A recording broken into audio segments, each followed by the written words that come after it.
Welcome to the Journey Girl Magic Podcast. I am Nikita Burks-Hale, life coach and your personal journey guide. This podcast is for the wanderers, the doers, and action takers. I'm here to empower women and women of color to live their best lives by showing up, being vulnerable, practicing gratitude, being a badass, and most importantly, enjoying the ride.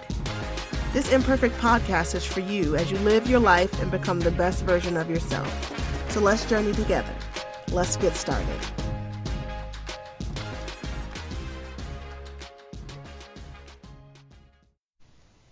Hey everyone, it's Nikita, and welcome to another episode of the Journey Girl Magic Podcast. Now today's episode is the third in the Journey Guide mini-series, and today we are going to be talking about your vehicle and how to take care of your vehicle. Now when I say the word vehicle, what things come to mind?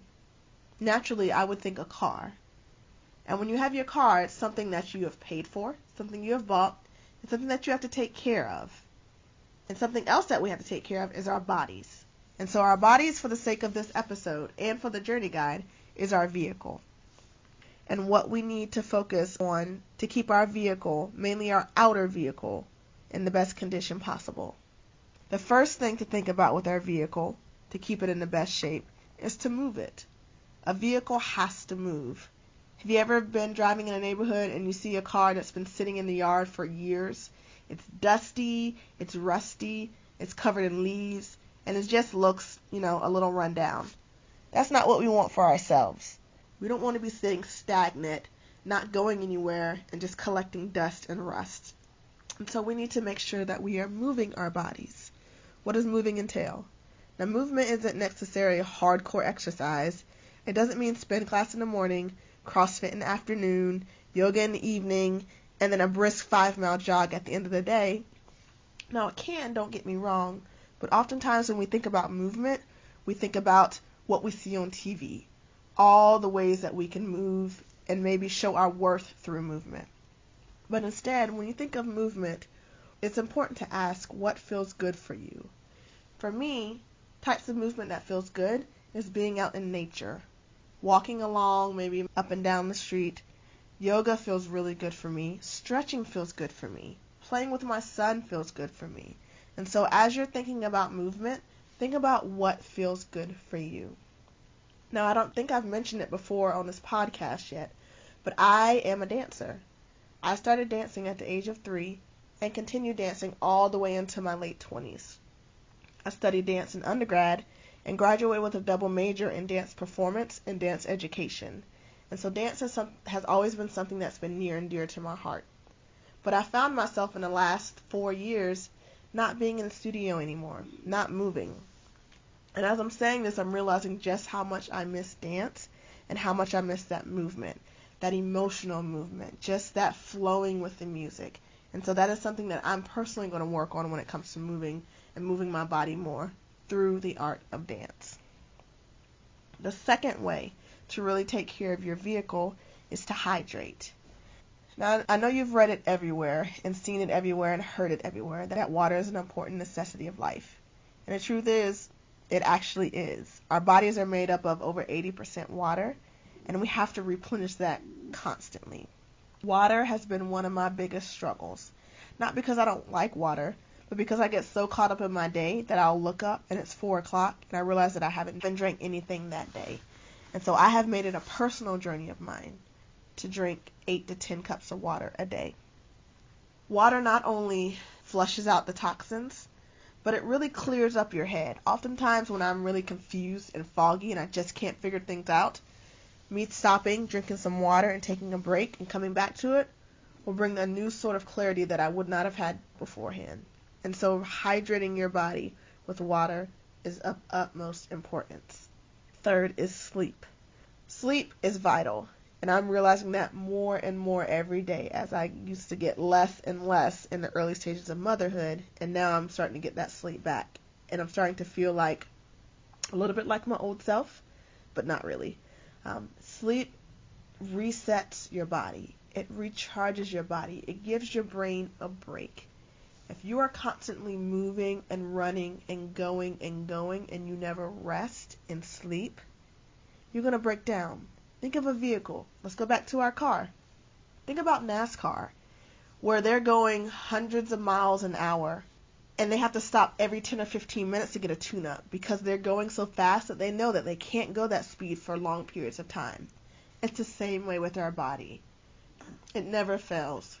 We find ourselves at work, maybe trying to meet a deadline, and we're moving and we're going and we're going and we're going, and then we crash. We just crash and burn. We're sick for weeks. We get a cold. All of a sudden we just break out in hives. Our health deteriorates. And that's because we're not taking proper time to rest, among other things. But rest is essential. There have been so many studies talking about the correlation between a lack of sleep and a lack of motivation, or lack of sleep and a lack of productivity. Sleep, as I said earlier, resets us. It takes us back to homeostasis, and it puts us in the best place to restart our day. Without sleep, we don't have energy, we don't have motivation, we don't have our best piece of ourselves. And so ask yourself, are you getting good sleep? If so, great. Why? How can you continue that? If not, why are you not getting enough sleep? Why are you not sleeping well or peacefully? What things can you do in order to improve that? Some suggestions could be setting up a nightly routine, whether it be deep breathing, taking 4 or 5 deep breaths before you go to sleep, listening to instrumental music, essential oils. I personally love my essential oils and use them every single night, and they help me to relax and to drift off to sleep and to stay asleep and sleep peacefully, in addition to a whole host of other things. I used to always have earplugs because I am a very light sleeper. I hear the slightest noise and I'm awake. And so for the longest time, I had to sleep with earplugs on. Otherwise, I would not be able to sleep. Even today, when we go to hotels or we go out of town, I either have to bring a noise machine or I have to bring my earplugs. Otherwise, I'm not going to get sleep. But it's important that I know that about myself, and then I figure out a solution. I figure out a way that I can implement something so that way I can get good rest. The fourth thing is breath. When is the last time you've just taken a breath? Just stopped and taken a deep breath. Not the kind when you're about to lose your mind or flip your shit, but really just taking a long, deep breath in and out. Just because.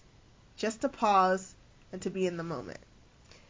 Taking deep breaths releases stress. I'm in the process of reading The Big Leap by Gay Hendricks. And in that book, he talks about how fear and excitement are the same thing, except fear just holds its breath. And that really struck me.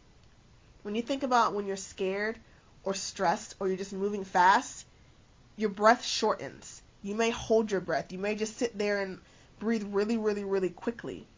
And then when you take a moment and you stop and you say, okay, chill out. Let me just take a moment. What do? You take a deep breath and then you let it out. And so breathing just allows energy to flow through the body, from the tops of our head to the bottom of our toes. Now, I admit, this is the dancer in me talking, and so just take this journey and visualization with me. Think about you taking a deep breath is a wave in the ocean. And as you bring it in, you are bringing all of that negative energy and tension into your chest. And then as you breathe it out, you are breathing it all out through the tips of your fingers and your toes and out into the cosmos. Try it with me. I'm for real. Like, for real. Try it with me. We're going to take 3 deep breaths. In and out.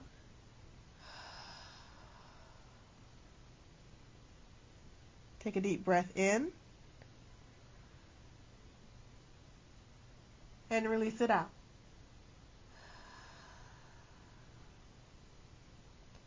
One more deep breath in and release it out.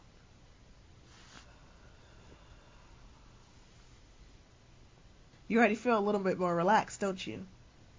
Just taking that moment, and yes, I know this is a podcast and I'm supposed to be talking, but it's my podcast. And so taking a moment to just breathe just puts you in a whole nother state of mind.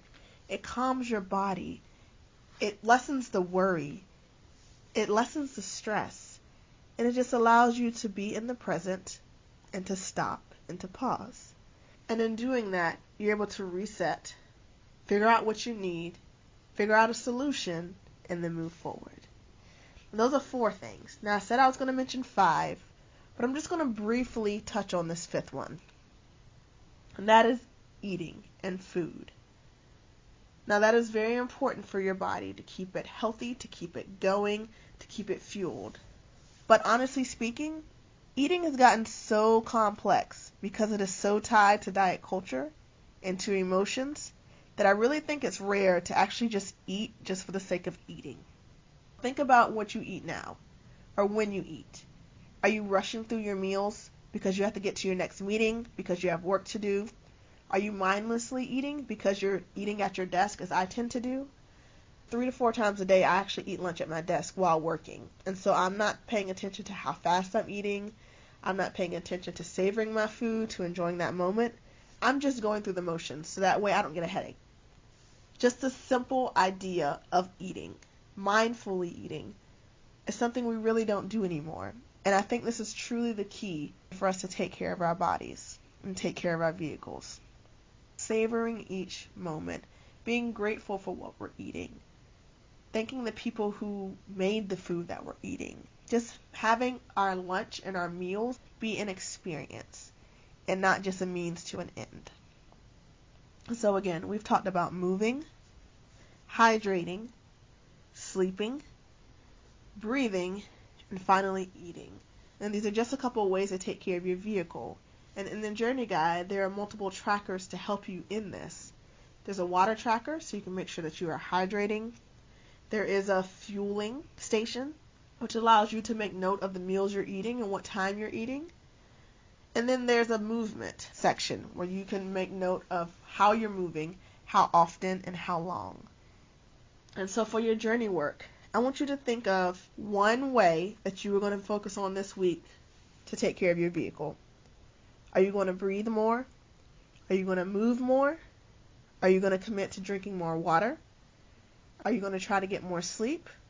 Or are you going to enjoy the experience of eating? Pick one, just one, and then I want you to go over to our free private Facebook group, Journey Girl Magic, and tell me, what is one way that you're going to take care of your vehicle? That's all for today, y'all. Thank y'all for joining me. And I can't wait to talk about part 2 of your vehicle next week, which has to deal with the inner vehicle. So until then, happy journeying.